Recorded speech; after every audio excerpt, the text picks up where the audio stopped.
Well, welcome to the 700 Club, a budget battle and an impeachment.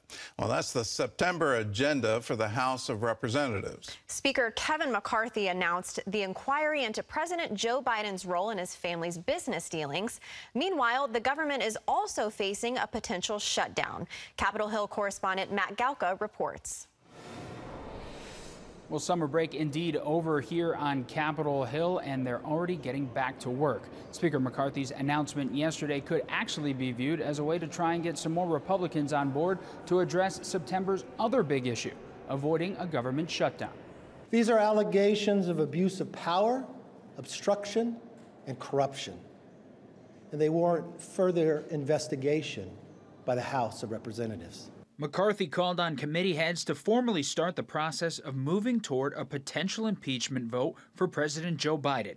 Republicans have been trying to make the case that Biden used his power as then vice president to influence business deals for his son Hunter. The American people deserve to know that the public offices are not for sale, and that the federal government is not being used to cover up the actions of a politically associated family.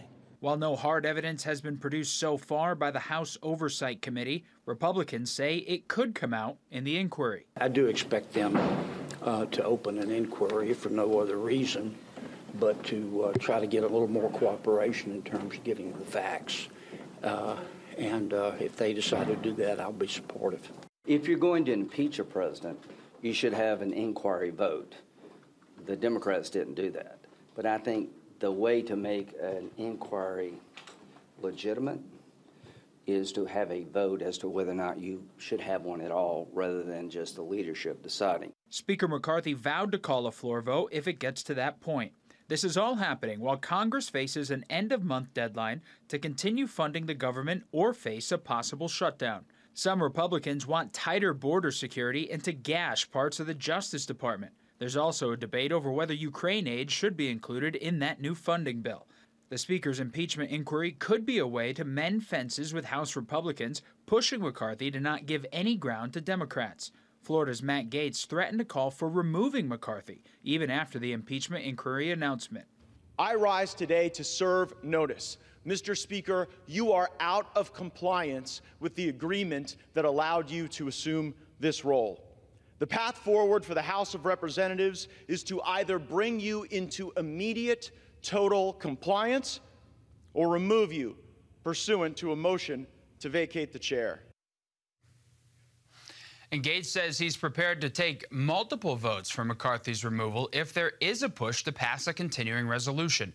The CR is basically a one-month patch to keep the government funded, so debates over long-term spending bills can continue. Gordon?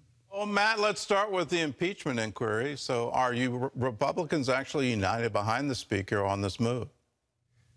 Yeah, so this comes down to how the Speaker is going about it, right? Calling for his committee heads to start this inquiry actually shields a lot of his members that are in Biden districts that voted for the Republican in Congress but voted for Joe Biden for president. They don't have to take any votes yet, but if it does get to a floor vote, then it could get pretty tricky, and some of those more vulnerable members, they might have to make a tough decision.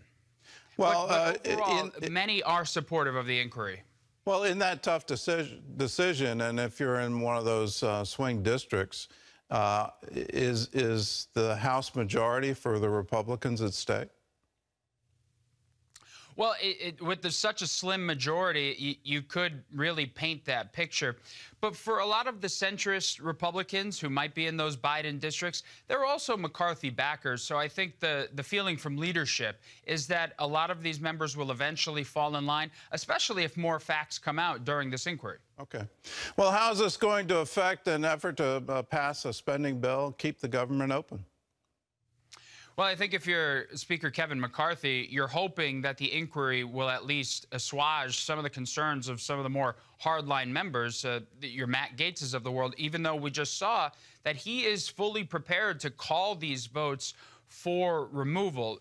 Speaker McCarthy has had a tough year trying to get everybody to coalesce and get behind issues. You go back to when he was voted in for the speakership, but this might be his toughest test so far. it could be a long September up on Capitol Hill. All right, it looks like it's going to be a long September, and our tough year is not over. We got a few more months to go, but my guess is next year is going to get tougher. Well, Matt, thanks for your report and for your insights. In other news, a high-stakes summit took place between the leaders of North Korea and Russia today. John Jessup has more on that story from our CBN News Bureau in Washington. John? That is right, Gordon. Kim Jong-un met with Vladimir Putin in the Russian city of Vladivostok. Kim's visit taking him to Russia's Far East, where he and Putin toured a rocket launch site for space vehicles. Western intelligence believe Putin is looking to get North Korean weapons and ammunition for its ongoing war in Ukraine. The North Korean dictator pledging his full and unconditional support for what he called Russia's sacred fight against Ukraine. During the 5-hour meeting, North Korea fired 2 ballistic missiles into the sea off its east coast. Pyongyang has launched several cruise missiles in recent weeks. Well, heartbreaking numbers out of Libya, where the death toll from the devastating floods continues to rise. More than 5,100 people have reportedly died in the country's eastern coastal city of Derna. A powerful storm swept through the region, bringing heavy rains. The waters overwhelmed 2 dams and 4 bridges in Derna, unleashing floods that submerged most of the city. Waves as high as 23 feet reportedly washed entire neighborhoods into the sea. One local authority predicts as many as 20,000 people might have perished in the floods. Well, in nearby Morocco, Operation Blessing continues to deliver relief to the victims of last Friday's devastating earthquake. Although many lost nearly everything, the teams are bringing them help and hope. CBN's Chris Mitchell has the latest from the quake zone. This is one of the many villages outside of Marrakesh, about an hour's drive. You can see behind me how destructive this earthquake has been. And now, because of the fear of aftershocks, many of the people in this region are living in tents on the side of the road. On our way to these outlying villages, CBN News saw thousands of those people in tents. In the village of Ibn Hassin, we spoke with Fatna, who lost her husband in the earthquake. Her village has been destroyed, and her home is now the rubble you see behind her. So my husband died, and the whole village has been destroyed by the earthquake, and I was shocked. There are rocks on the mountain, so this is not a good place to build houses. So they will not be able to build a house in this area anymore. As night fell, Operation Blessing began a food distribution to many of these now homeless Moroccans. Very little, if any, relief has reached some of these outlying villages. That's why Operation Blessing is here to provide food, solar lamps since there's no electricity, and hope for the future.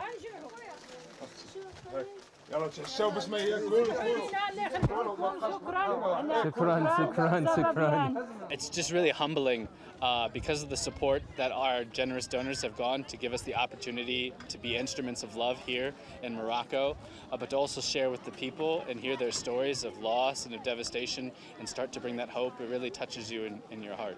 The heartbeat of many of these relief operations by Operation Blessing is the volunteers who come to give their time and efforts to bring hope and help to these people in need.